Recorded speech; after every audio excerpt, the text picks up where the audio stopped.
Oke, selamat malam semuanya. Saya harusnya nggak usah menyapa pakai selamat malam atau selamat siang ya. Kan nanti tergantung kalian juga mau lihat videonya kapan. Oke, jadi intinya saya akan menjelaskan untuk yang materi marketing internasional, pemasaran internasional.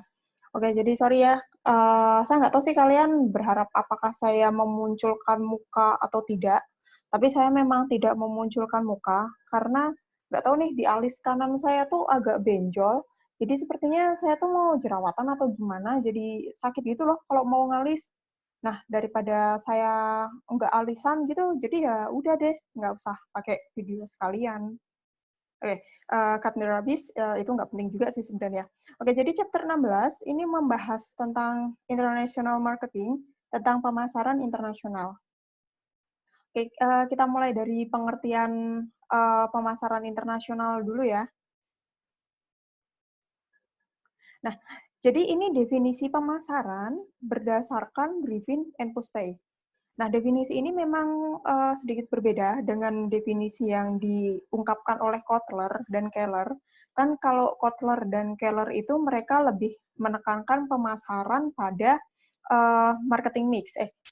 Mereka lebih menekankan pemasaran pada value added, pada penambahan nilai. Nah, kalau Griffin and Pustay, mereka itu mendefinisikan pemasaran sebagai proses perencanaan dan eksekusi atas konsep, sambil saya underline ya, dan eksekusi dari konsep, terus harga, promosi, dan distribusi atas ide-ide, barang, dan jasa untuk menciptakan pertukaran yang bisa memuaskan individu dan kepentingan organisasi. Jadi kalau Griffin and Pustay, mereka menekankan pemasaran sebagai sarana pertukaran antara kepuasan individu dan tujuan organisasi. Jadi tujuan organisasi itu akan tercapai bila si individu, si customer-nya itu puas.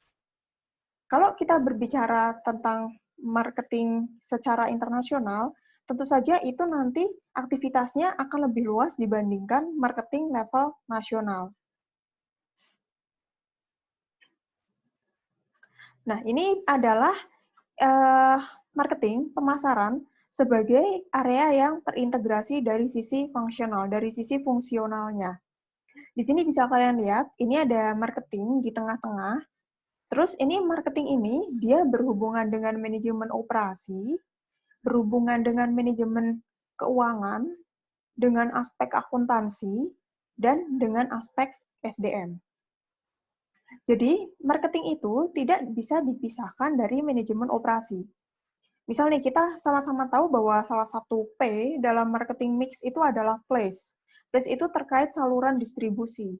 Saluran distribusi itu juga masuk ke ranahnya manajemen operasi. Di marketing mau menentukan mau jualan di mana, itu juga ranahnya manajemen operasi. Terus marketing terkait dengan penetapan harga, itu nanti akan berpengaruh ke manajemen keuangan. Akan berpengaruh juga ke aspek accounting. Ketika misal akhirnya perusahaan mengeluarkan dana untuk bayar brand ambassador gitu. Terus yang berikutnya, marketing juga tidak bisa terlepas dari manajemen SDM. Kita tahu bahwa tenaga-tenaga marketer itu adalah karyawan, adalah pekerja. Nah, karyawan dan pekerja itu merupakan aspek utama dalam SDM. Terus ini kaitannya dengan international marketing dan strategi bisnis. Jadi kita berapa minggu yang lalu ya, setelah UTS kita akan membahas tentang manajemen strategi internasional. Kita tahu bahwa level manajemen strategi itu ada 3. Mungkin sambil saya gambarkan aja, biar kalian sambil nginget-nginget. Saya gambar di Word aja.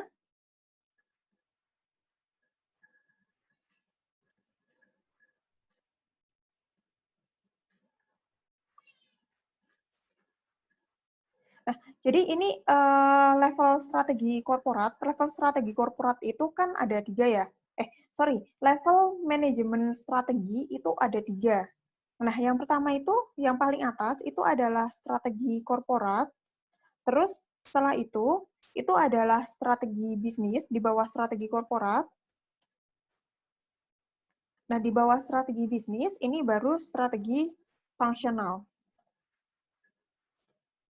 Strategi korporat ada 3.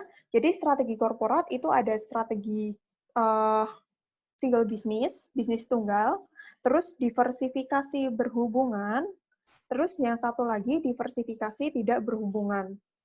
Kalau strategi bisnisnya Porter itu ada 3 juga, ada diferensiasi, jadi perusahaan itu menjual produk yang berbeda dari pesaing intinya, terus ada low cost leadership, jadi perusahaan itu menjual produk yang murah, pada dasarnya seperti itu, yang murah untuk menekan biaya. Terus bisa juga perusahaan itu memutuskan untuk memilih strategi bisnis yang fokus. Jadi dia bisa fokus pada produk tertentu atau segmen tertentu. Untuk strategi fungsional, ini adalah strategi-strategi yang akan muncul menyesuaikan fungsi-fungsi yang ada di organisasi. Jadi misal perusahaan itu punya departemen pemasaran, maka dia akan punya strategi fungsional untuk pemasaran. MNC itu nanti akan punya departemen keuangan. Berarti mereka nanti akan punya strategi fungsional untuk keuangan. Berdasarkan piramida ini, bisa kita lihat bahwa strategi yang levelnya paling tinggi itu adalah strategi korporat. Karena strategi korporat itu akan menentukan jalannya korporasi secara keseluruhan. Gitu ya. Jadi misal kayak Unilever kayak gitu. Kalau strategi korporatnya Unilever, itu nanti keputusannya itu udah nggak di Jakarta lagi, tapi di Unilever yang ada di home country-nya. Nah, terus kalau strategi bisnis itu akan mempengaruhi single unit bisnis atau SUB atau anak usaha suatu MNC. Jadi kalau perusahaan itu punya anak usaha, misal saya contohkan Garuda Indonesia deh. Garuda Indonesia itu kan punya anak usaha, misal kayak Citylink. Terus punya Garuda Indonesia itu sendiri, yang maskapai penerbangan Garuda Indonesia. Terus mereka punya GMF untuk semacam apa ya, semacam fasilitas fasilitas pesawat apa bukan ya, saya membahasakannya. Pokoknya itu fasilitas untuk perbaikan Garuda sendiri. Nah, saya ambil contoh strategi bisnis untuk Citylink. Bahwa Citylink itu, kalian juga tahu ya, Citylink itu adalah maskapai penerbangan yang termasuk murah. Jadi dia sering bersaingnya itu dengan misal kayak AirAsia, kemudian dia juga bersaing dengan Lion Air. Nah, itu kan berarti strategi bisnisnya dia pakai yang low cost leadership. Nah, beda dengan Garuda. Garuda itu kan dia bersifat sebagai flag carrier, sebagai pembawa nama Indonesia. Kan BUMN tuh. Jadi, kalau Garuda Indonesia itu lebih ke strategi bisnis yang lebih ke fokus. Nah, kalau strategi bisnis itu nanti akan mensupport strategi korporat. Nah, strategi bisnis ini nanti dia akan disupport, akan didukung oleh si strategi fungsional. Itulah kenapa strategi fungsional itu tidak bisa terlepas dari strategi bisnis perusahaannya atau anak usaha dari MNC-nya. Oke, kita ke marketing mix. Jadi kalau di sini marketing mix-nya yang dicantumkan hanya ada 4. Sebenarnya bisa sampai 7P sih kalau itu berupa jasa. Saya pikir kalian marketing mix sudah pada khatam semua ya. Yang mulai dari P pertama, produk. Jadi produk apa yang akan dipasarkan? Apakah barang, apakah jasa? Yang kedua, terkait dengan penetapan harga atau price. Terus yang ketiga, kaitannya dengan promotion. Promotion itu adalah cara untuk menjual produk yang sudah dihasilkan oleh perusahaan. Kalau yang keempat, kaitannya dengan place. Place itu hubungannya dengan cara pendistribusian. Inilah kenapa saya sering menekankan ke kalian bahwa place dalam marketing mix itu tidak sekedar hanya menentukan lokasi produksi, tapi lebih ke saluran distribusinya. Jadi bagaimana produk yang dipasarkan itu bisa keluar dari perusahaan hingga ke tangan customer-nya. Ini lanjutannya, kaitannya elemen-elemen dalam marketing mix untuk ranah perusahaan internasional. Ini ya, tadi kan udah saya sebutkan bahwa strategi fungsional, dalam hal ini kita membahas aspek pemasaran internasional, itu tidak bisa lepas dari strategi bisnisnya. Apakah mau milih diferensiasi, apakah mau milih kepemimpinan harga, ataukah perusahaan itu memilih fokus. Kalau dihubungkan dengan marketing mix itu ada 4, utamanya ada 4P, maka dikaitkan dengan hal-hal ini. Jadi kalau produk, apakah nanti mau menciptakan produk yang tangible atau intangible? Kalau tangible, berarti itu produknya itu dapat dirasakan oleh indera, bisa dilihat, bisa didengar, bisa diraba, bisa dibauin. Kalau misal produk itu tidak bisa dirasakan oleh indera, maka masuknya ke intangible. P yang kedua, pricing, penetapan harga. Jadi kalau penetapan harga, nanti ini akan mempengaruhi pendapatan perusahaan. Terus ini juga nanti akan dipengaruhi oleh lingkungan kompetitifnya. Nanti akan kita bahas lebih detail di slide-slide yang agak belakang. Terus ini promosi itu kaitannya untuk meningkatkan untuk meningkatkan keinginan dari si potensial buyer, dari pembeli potensial untuk membeli produk yang kita tawarkan. Kalau place seperti yang sudah saya sebutkan, itu lebih ke bagaimana barang dari perusahaan bisa nyampe ke tangan customer-nya. Nah, jadi ini fokusnya ke cara pentransportasian, kayak gitu ya, ke cara pendeliveriannya. Terus ini beberapa faktor kunci yang bisa mempengaruhi marketing mix dalam suatu perusahaan. Ini yang pertama, keputusan untuk melakukan standarisasi atau kostumisasi. Terus aspek hukum, aspek ekonomi atau faktor pendapatan masyarakat sekitar. Terus karena kita berbicara ranah internasional, kita akan berbicara mata uang yang berbeda, penggunaan mata uang yang berbeda, maka kita akan menemukan yang namanya perbedaan nilai tukar mata uang. Terus selain itu, ada juga target customer-nya. Apakah mau menyasar industri atau customer? Kalau misal menyasar industri, ini seperti yang kita bahas tadi, untuk kelompoknya Mas Ananta tentang Novika. Jadi kalau yang disasar itu adalah industri, maka dia sifatnya akan lebih B2B atau business to business, karena menyasarnya memang pasar bisnis. Tapi kalau misal MNC itu hanya menjadi penghubung antara customer yang satu dengan customer yang lain, seperti Novika, seperti Bukalapak, maka itu nanti model bisnisnya lebih ke C2C. Tapi kalau misal nih kayak Victoria's Secret, yang mereka punya website sendiri untuk menjual produk mereka secara langsung ke masyarakat. Terus misal kayak Jeko juga, kan kalau mau delivery Jeko kan kita lewat Jekonya langsung.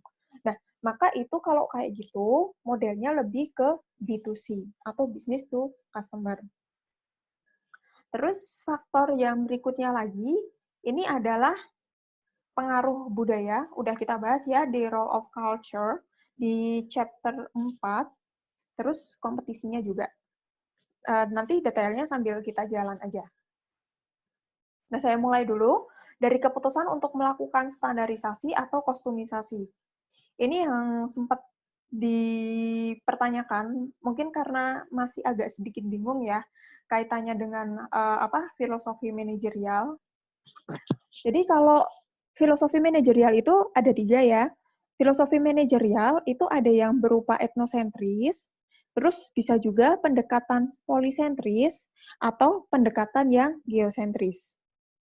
Kalau pendekatan yang etnosentris, maka keputusannya itu akan diambil berdasarkan apa yang terjadi di home country-nya. Jadi, kalau etnosentris ini nanti marketingnya, pemasarannya bisa ke yang standarisasi. Kalau perusahaan itu, pendekatan filosofi manajerialnya adalah polisentris. Kalau polisentris, maka dia akan ada kecenderungan untuk melakukan kustomisasi. Terus, kalau perusahaan itu pendekatannya itu adalah geosentris, maka ini dia juga akan cenderung melakukan yang standarisasi. Jadi gini, Mas, Mbak, kalau pendekatan etnosentris, itu segala sesuatunya menyesuaikan yang ada di home country. Jadi misal di home country, misal gini, misal Toyota di Jepang itu mengeluarkan 15 varian mobil. Ya udah, berarti nanti kalau dia jualan di Singapura, dia jualan di Jerman, dia jualan di Afrika Selatan, ya varian mobilnya pun sama, akan ada 15 mobil. Karena mengacu di home country yang ada 15 varian mobil. Kalau yang kedua, yang ini pendekatan polisentris, itu dia nanti keputusannya untuk pengambilan keputusan itu tidak berdasarkan home country, tapi berdasarkan host country masing-masing. Saya contohkan misal seperti McD deh yang sangat kalian kenal. Jadi McD itu kan kita tahu dia asalnya dari Amerika Serikat. Orang Amerika Serikat makan pokoknya itu kan mereka roti atau kentang untuk karbonya. Itulah kenapa di Amerika Serikat mereka itu punya varian French fries. Di Indonesia juga ada varian French fries, tapi itu akhirnya kan hanya jadi side dish. Nah, di Indonesia karbonya itu tidak pakai kentang, tapi karbonya berasal dari nasi. Seperti halnya KFC. KFC juga dari Amerika Serikat. Di Amerika Serikat, orang-orang tidak familiar dengan nasi, karena mereka nggak biasa makan nasi. Tapi, walaupun KFC itu asalnya dari Amerika Serikat, yang notabene orang-orangnya itu nggak makan pakai nasi, ketika masuk ke Indonesia, ya ada tuh varian nasi. Itu contoh untuk yang polisentris. Jadi kalau polisentris itu nanti dia lebih ke kostumisasi. Nah, kostumisasi ini nanti menyesuaikan dengan si host country-nya. Contoh lain lagi, kayak McD. McD, kita tahu bahwa mereka itu kan kebanyakan pakai beef, pakai daging sapi. Tapi kalau di India, pilihan daging utamanya itu bukan beef. Karena kan di sana, di India itu kan mayoritas agamanya Hindu. Jadi bukan daging sapi yang utama untuk diperjualbelikan gitu. Termasuk McD yang ada di Indonesia. Kita kan tidak punya menu bacon, kita tidak punya menu daging babi. Karena mayoritas masyarakat Indonesia itu adalah Muslim. Itu contoh untuk yang kostumisasi. Terus kalau yang pendekatan geosentris itu, maka semuanya itu, produknya, penetapan harganya, itu akan sama. Bedanya antara geosentris dengan yang etnosentris, kalau etnosentris ini dia mengacu di home country. Nah, kalau untuk yang geosentris, ini bisa dibilang seluruh dunia, kegiatan pemasarannya itu sama. Tapi standarisasinya itu tidak mengacu yang ada di home country. Misal yang saya contohkan di kelas A, kalau Nike itu kan kita tahu ya, Nike itu mau dia sepatunya kalian beli di Singapura, mau sepatunya kalian beli di Malaysia, mau sepatunya kalian beli di Belgia, di Indonesia, Nike itu akan pakai nomor 7, 8, 9, kayak gitu. Jadi itu memang udah standarnya, tanpa memikirkan Nike itu asalnya itu dari mana. Itu untuk yang geosentris. Saya kurang begitu tahu ya, apakah ini kalian udah dapat gambaran atau belum untuk yang ini. Semoga kalian paham ya. Nah, saya lanjut untuk yang kelebihan dan kekurangan untuk standarisasi dan kostumisasi untuk pemasaran internasional. Saya mulai dulu dari yang keuntungan dan kekurangan pemasaran internasional yang terstandarisasi. Yang pertama dari sisi keuntungan. Jelas dia akan mengurangi biaya pemasaran. Karena ya gini ya, untuk survei pasar kan nggak perlu lagi. Terus untuk menetapkan harga nggak usah ribet-ribet ngitung-ngitung lagi.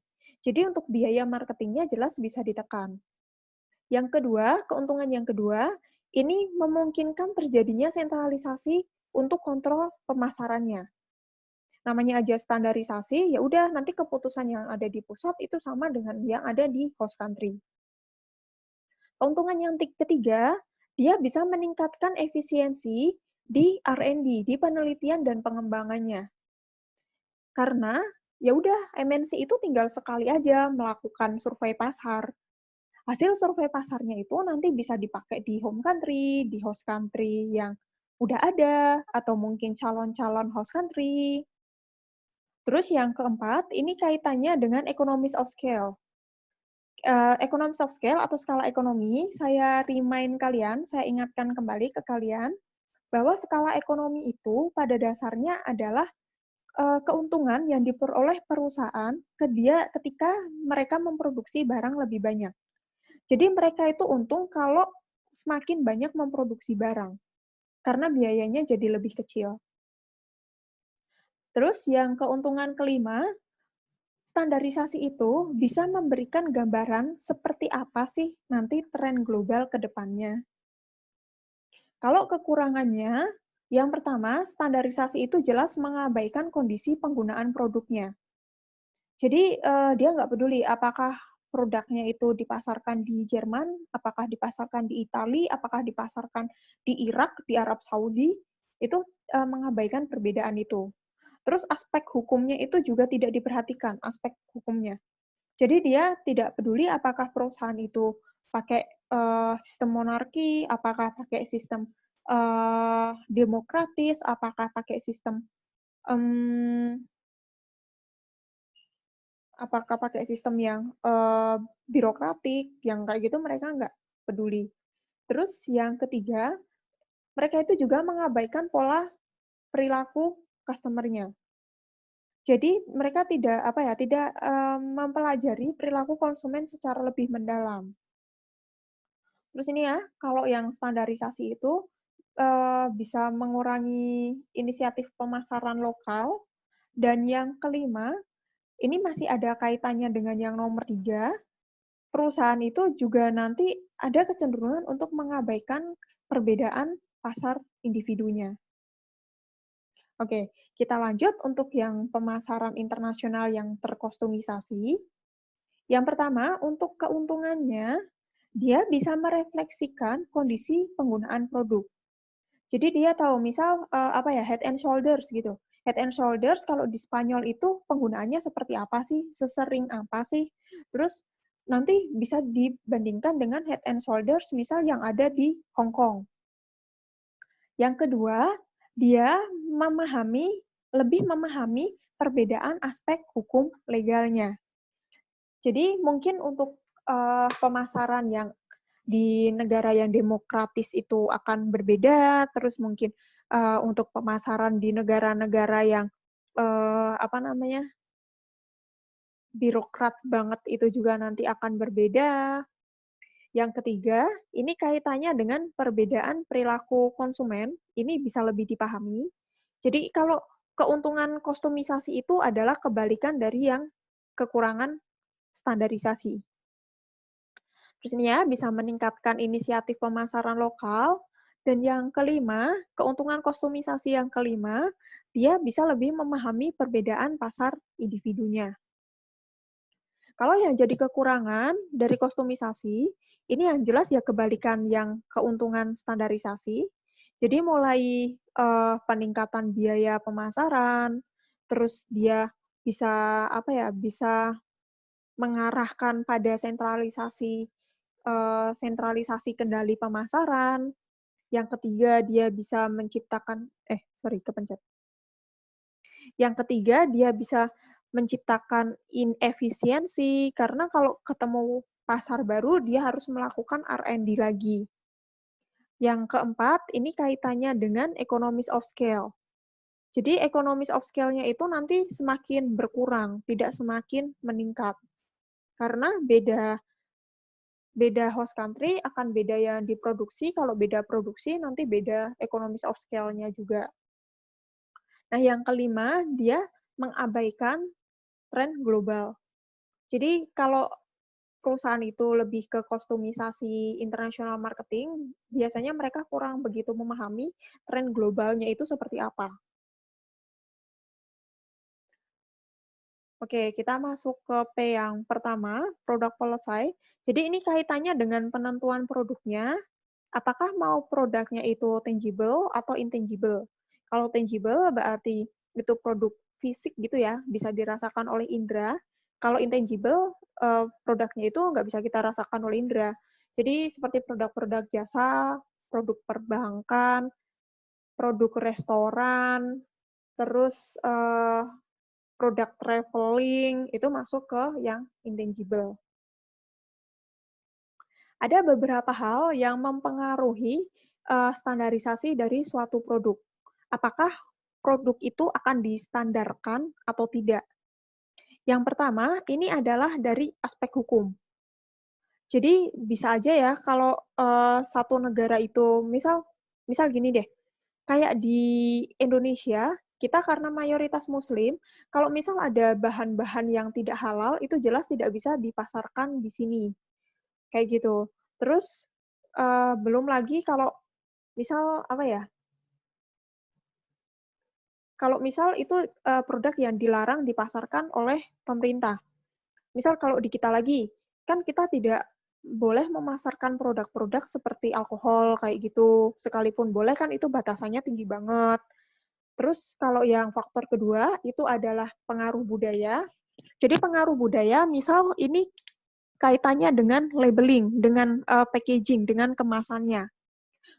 Kalau misal nih kayak Pepsodent, Pepsodent itu kan produknya Unilever yang dipasarkan di Indonesia.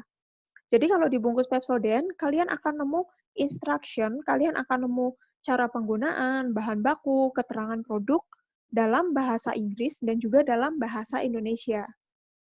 Mungkin kalau kalian mencari pasta gigi Unilever di Thailand, ya nanti pasta giginya pasta gigi Unilever yang di Thailand itu akan pakai bahasa Inggris dan bahasa Thailand. Jadi kalian tidak nemu bahasa Indonesia. Kalau faktor yang ketiga, kaitannya dengan faktor ekonomi. Jadi kalau faktor ekonomi, ini terkait juga dengan strategi bisnis. Jadi kalau misal negara itu adalah negara maju, mungkin tidak masalah mau bikin produk segala macam tipe produk itu nggak apa-apa. Tapi kalau perusahaan itu juga beroperasi di negara miskin atau di negara berkembang, mungkin mereka akan mempertimbangkan untuk memproduksi produk yang kemasan ekonomis.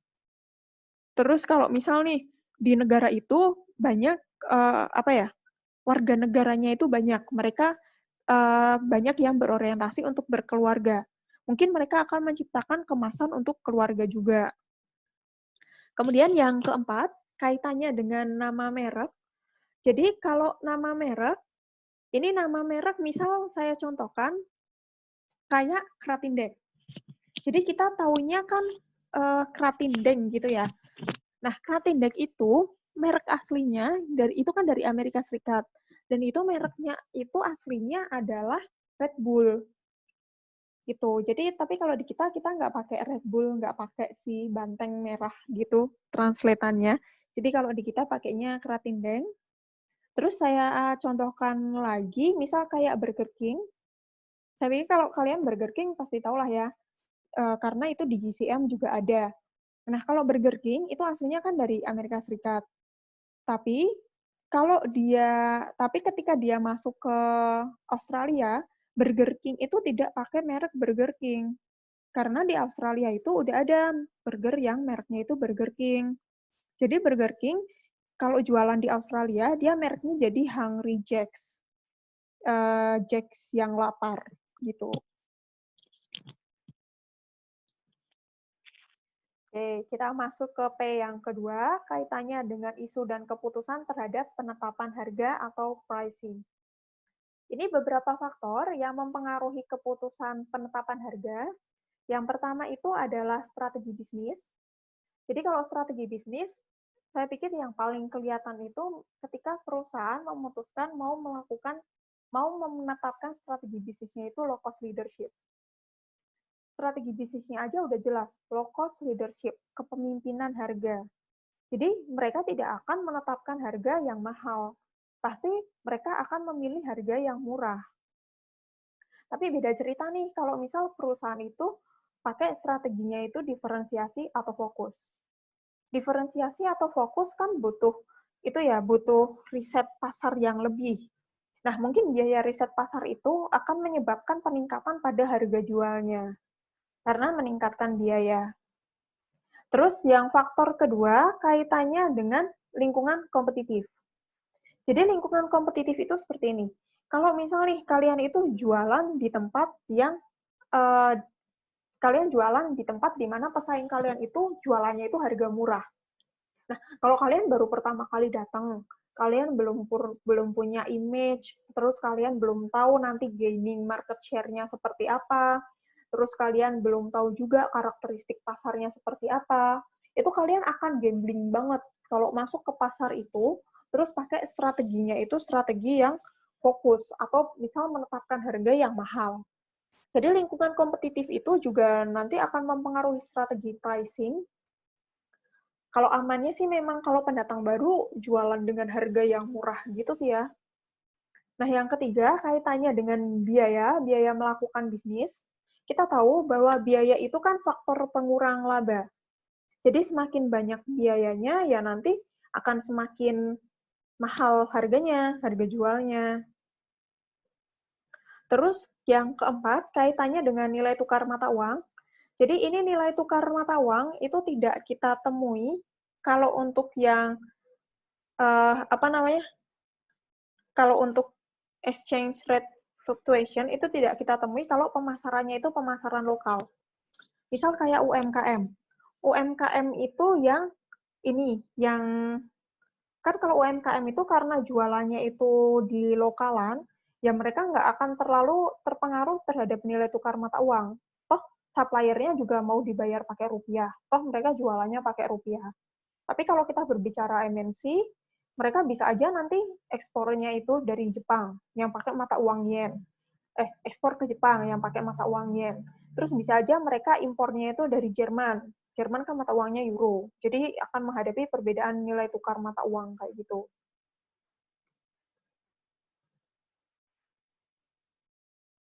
Terus ini faktor-faktor yang mempengaruhi kebijakan penetapan harga. Oh, ini adalah keterangan yang tadi. Jadi tadi poin-poinnya, kalau ini penjelasannya. Oke, saya langsung ke kebijakan penetapan harga aja. Ini ya. Yang pricing policies itu ada 3. Yang pertama itu standard price policy, terus ada two-type pricing, dan yang ketiga itu adalah market pricing. Oke, saya mulai dulu dari standard price policy ya. Ini, jadi standard price policy itu dipakai kalau perusahaannya pakai pendekatan yang pemasaran geosentris. Jadi kalau karena dia pendekatannya aja geosentris dan harganya aja standar, maka ini barang dan jasa yang dijual dimanapun itu pada dasarnya sama. Paling nanti bedanya itu hanya di masalah kalau ada biaya transport yang emang lebih tinggi, atau mungkin kena tarif impor yang kayak gitu, atau kena bea cukai, ya udah paling bedanya di situ doang. Tapi pada dasarnya kalau standar price selesai itu sama sih harganya. Nggak peduli dia dijual di home country atau di host country.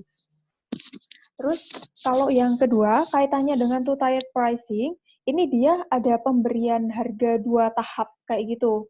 Jadi ini dipakai untuk yang perusahaan-perusahaan pakai filosofi manajerial yang etnosentris. Nanti si home country-nya akan menetapkan harga dulu. Terus nanti di host country akan ditambah biaya-biaya seperti misal biaya administratifnya, terus depresiasi modal, dan lain sebagainya. Nah, akhirnya terbentuklah harga yang two-tiered pricing itu. Ini dipakai untuk yang pendekatan etnosentris. Kalau yang pendekatan yang market pricing, ini dipakai untuk perusahaan-perusahaan yang polisentris. Jadi, seperti yang udah saya jelaskan di depan tadi, Kalau polisentris itu kan dia itu nanti beda negara, beda host country, itu akan beda untuk penetapan harganya. Dan ini memang salah satu metode yang paling banyak dipakai untuk perusahaan-perusahaan global untuk agar bisa memaksimalkan laba di tiap anak usahanya. Nah, market pricing ini ada beberapa kondisi yang nanti bisa dihadapi atau mungkin bisa muncul ketika perusahaan menetapkan yang market pricing. Yang pertama, nanti perbedaan demand itu akan mempengaruhi perbedaan penjualannya. Jadi, market pricing itu muncul karena memang ada perbedaan permintaan dan perbedaan biaya yang muncul dari satu negara dan negara lain. Perbedaan ini nanti termasuk dalam pembayaran pajak, penetapan tarif, kemudian standar hidup, termasuk tingkat kompetisinya seperti apa, hingga biaya dan ketersediaan infrastruktur. Market pricing ini nanti akan mengarahkan ke yang namanya itu arbitrase. Jadi arbitrase yang ada di sini, arbitrase yang saya bahas ini berbeda dengan arbitrase yang kalian temui ketika kalian membaca referensi untuk penyelesaian sengketa. Jadi kalau arbitrase di sini di manajemen pemasaran, kalau arbitrase itu adalah selisih harga yang didapat yang terjadi karena memang ada fenomena market pricing. Saya langsung pakai contoh aja. Jadi misal gini, misal kalian beli baju nih, bajunya itu merek Zara. Kalian kalau misal belinya itu di Hartono Mall, di Zara-nya, itu harganya itu 500.000. Tapi kalau kalian misal belinya itu di Singapura, kalian itu hanya dapat harganya itu satu baju itu 250.000. Gitu. Kenapa jual di Singapura itu lebih murah daripada jual di Indonesia? Ini karena Singapura itu kan salah satu tax havens. Jadi emang pajaknya mereka itu nggak setinggi pajaknya kita. Nah, kalau kalian itu kalian beli Zara di Singapura seharga 250.000, terus kalian jual tuh Zaranya, baju Zara itu kalian jual di Indonesia seharga 500.000, kan kalian punya selisih untung 250.000 dari arbitrase. Gitu. Jadi arbitrase itu muncul karena ada selisih harga antara satu negara dengan negara lain. Itu ya, itu untuk yang arbitrase. Sorry. Nah, jadi ini, kalau pendekatan polisentris itu nanti memang akan ada negara-negara di mana negara itu akan menjual dengan harga yang lebih tinggi dibandingkan dengan pasar-pasar di negara lain. Oke, market policy ini membawa resiko ya, Resiko yang paling utama itu kaitannya dengan dumping.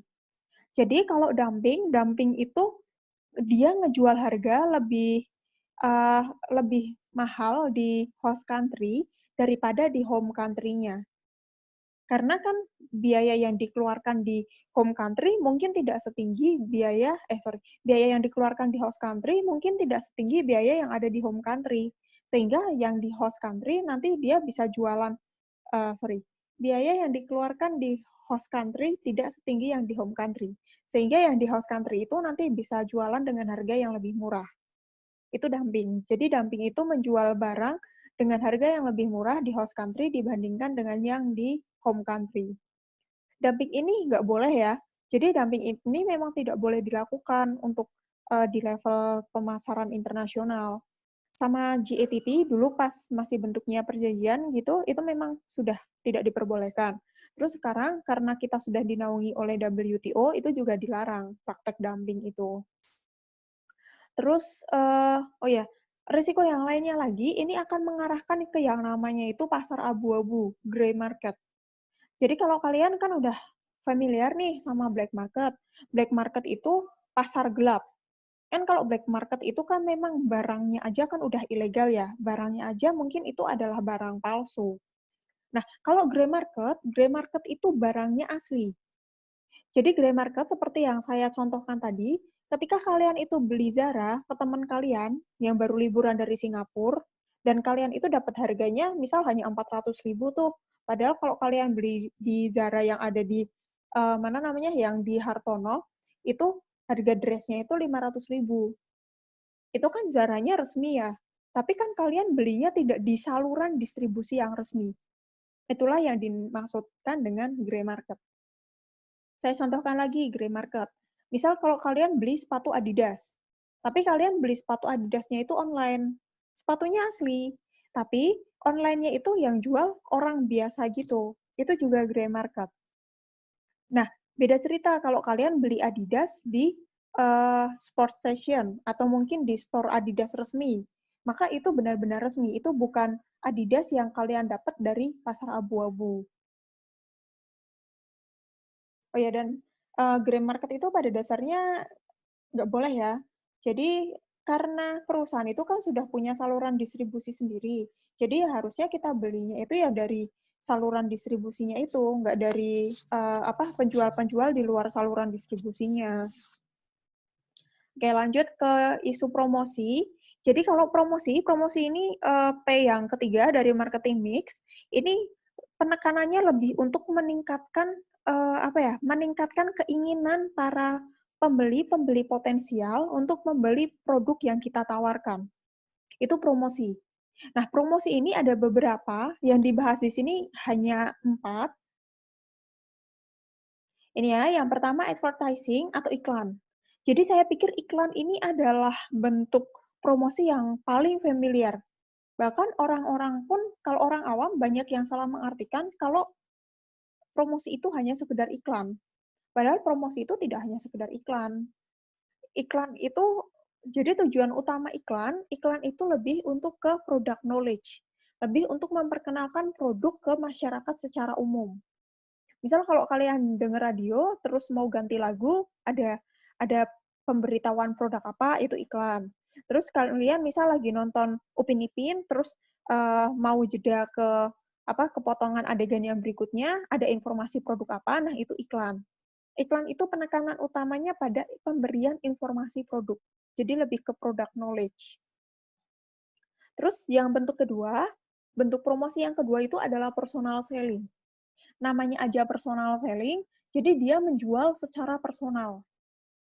Contohnya nih, misal kalian kalau pas lagi duduk-duduk di GCM, terus kok ditawari credit card gitu, nah itu masuk ke personal selling. Jadi ditawarkan secara personal. Emang ya di level internasional pun, penjualan secara personal itu tetap ada. Misalnya ini kalau biasanya sih buat kayak asuransi, terus kayak credit card, itu biasanya cara pemasarannya dengan personal selling. Terus setelah itu, yang bentuk ketiga itu adalah promosi penjualan. Ini promosi penjualan mungkin yang paling umum dan mungkin yang paling dicari oleh para pembeli dari bentuk-bentuk promosi yang lainnya.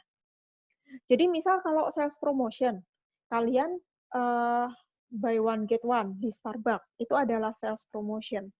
Terus kalau kalian beli McD dapat diskon 20%, itu adalah contoh sales promotion.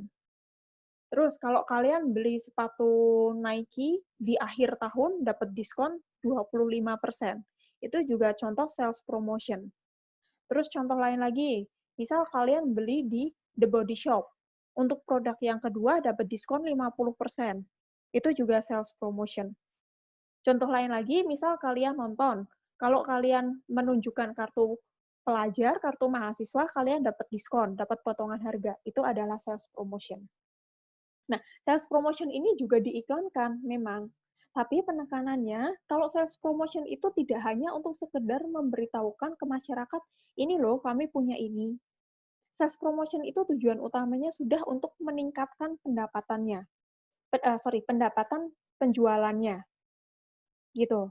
Jadi ini ya, ini lebih ke meningkatkan penjualannya. Misal kayak buy one get one, yang tadinya orang mau beli satu, akhirnya ngajak temennya, terus akhirnya beli 2. Terus karena ini akhir tahun, terus diskon sampai 70%, kalian akhirnya ya udah deh beli baju sekalian 5. Itu. Jadi memang tujuan utama dari sales promotion adalah itu. Terus yang keempat itu adalah public relation. Public relation, sepertinya ini bahasa Indonesianya itu humas gitu, hubungan masyarakat. Jadi kalau public relation itu biasanya untuk kayak spa, terus seperti hotel, mereka kan biasanya punya PR tuh, punya public relation.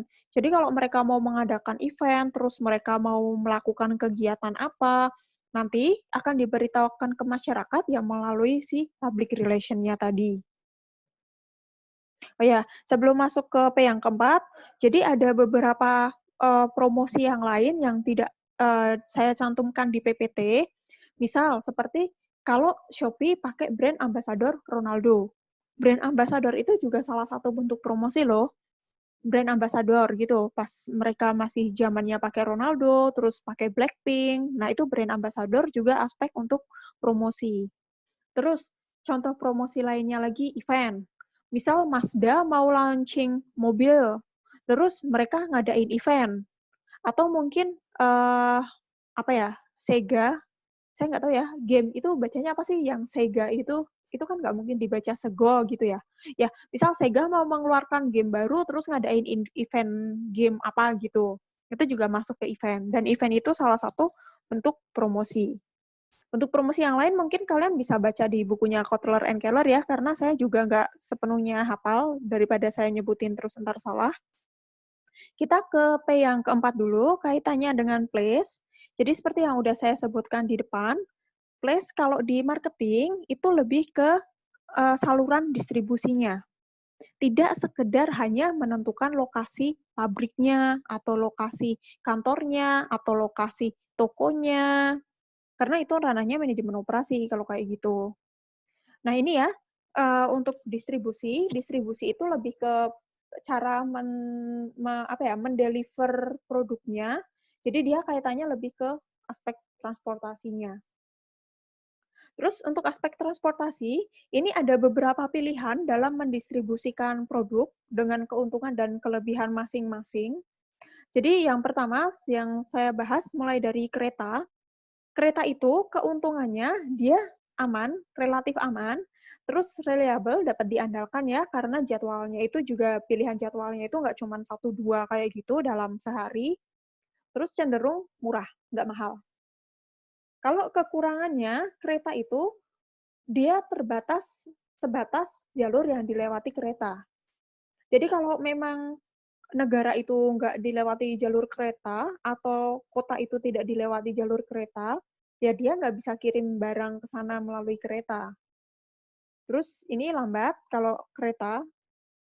Contoh produk yang biasanya dikirim pakai kereta itu adalah produk-produk otomotif dan grains. Grains itu apa ya? Kalau nggak salah gandum gitu atau biji-bijian kayak gitu. Nah, kalau moda transportasi yang kedua, pesawat.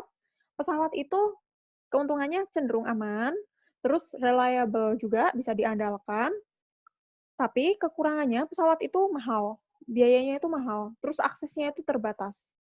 Karena nggak semua tempat itu kan punya bandara tuh. Nah, karena mahal, biasanya ini juga dipakai buat ngirim produk-produk yang mahal dan produk-produk yang urgent. Seperti misal nih, perhiasan, terus obat-obatan. Kalau truk itu dia itu lebih serbaguna ya. Jadi hampir semua barang itu pada dasarnya bisa di-deliver dengan truk. Terus murah, nggak mahal. Hanya saja truk itu kalau untuk, ya kalian tahu sendirilah truk itu ukurannya itu seberapa. Jadi truk itu nggak bisa untuk ngangkut barang-barang yang kelewat besar. Biasanya kalau barang yang kelewat besar kayak gitu, nanti pilihannya pakai kereta atau pakai kapal. Contoh barang yang biasa dibawa pakai truk itu adalah consumer goods, jadi barang-barang konsumsi sehari-hari, sampo, sabun, kecap, ya bahan-bahan makanan sehari-hari gitu deh, pokoknya konsumsi sehari-hari gitu. Kemudian kapal, kalau kapal dia cenderung murah juga dan biasanya juga dipakai untuk produk-produk yang lebih besar. Nah, karena dia murah, ini biasanya pengirimannya itu lambat sih.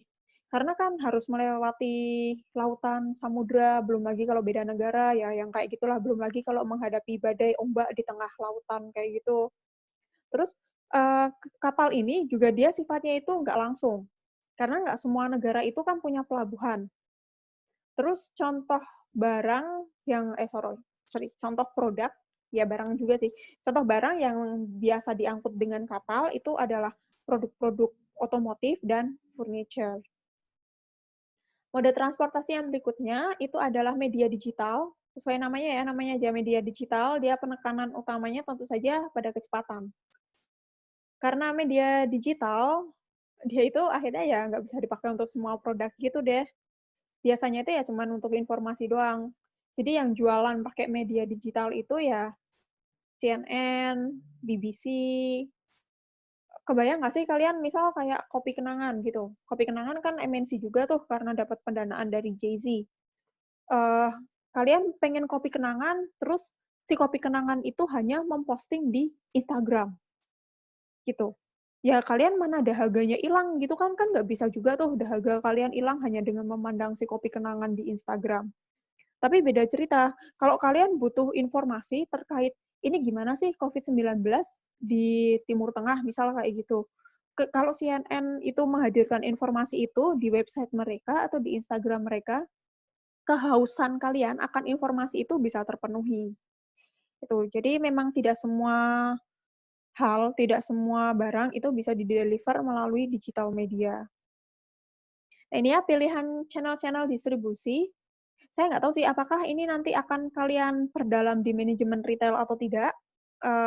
Sekalipun iya, ya berarti nanti yang akan memperdalam adalah kalian yang ambil konsentrasinya itu pemasaran. Jadi ini ada jalur distribusi tingkat pertama, terus ada yang ini kalau yang tingkat pertama, ini tingkat yang kedua, terus ini tingkat ketiga. Kalau channel distribusi tingkat pertama, dari manufaktur, dari pabrik, terus lewat agen impor, langsung nyampe ke tangan customer-nya. Misal kalian beli, misal kalian beli barang dari melalui Amazon. Misal kalian beli misal kalian beli jam Guess gitu deh. Misal Michael Kors aja. Kalian beli Michael Kors melalui Amazon, dikirim ke kalian langsung, yaitu bentuk yang channel distribusi yang pertama. Jadi dari pabrik, dari perusahaannya langsung ke kalian. Tapi kalau misal nih, kalian itu mau beli barang itu, tapi barangnya itu belinya di pengecer, di retail. Ini masuknya ke yang saluran distribusi kedua. Nah, kalau yang saluran distribusi kedua, ini dari pabrik, setelah melewati agen impor, akan masuk ke pengecer dulu. Terus baru setelah itu ke tangan si customer-nya. Misal saya contohkan gini, kalian mau beli Bear Brand. Bear Brand kan produknya Nestle tuh. Kalian beli Bear Brand di Alfamart. Jangan Alfamart deh, itu bukan MNC. Jadi kalian beli Bear Brand di CK, di Cycle K. Atau kalian beli Bear Brand di 7-Eleven. Tapi 7-Eleven udah nggak ada sih di Indonesia. Nah, itu maka contoh untuk yang channel distribusi tingkat 2. Kalau yang channel distribusi tingkat 3, ini dia melalui tingkat grosir. Jadi dari pabrik, baru ke grosir dulu, dari grosir itu baru ke pengecer, terus ke customer. Jadi contoh wholesaler atau grosir itu kalau MNC misal kayak Lotte Mart itu contoh wholesaler, terus Carrefour juga, gitu ya. Terus yang dibahas di case itu Tesco itu juga termasuk wholesaler, termasuk grosir. Oke, jadi itu penjelasan untuk yang chapter 16 ya tadi ya, tentang manajemen pemasaran internasional. Gitu ya, semoga penjelasan saya bisa kalian pahami dan semoga ketidakadaan muka saya di video itu bisa lebih membantu kalian untuk memahami materi ya. Gitu ya. Oke, selamat belajar. Nanti untuk video-video yang lain akan saya siapkan.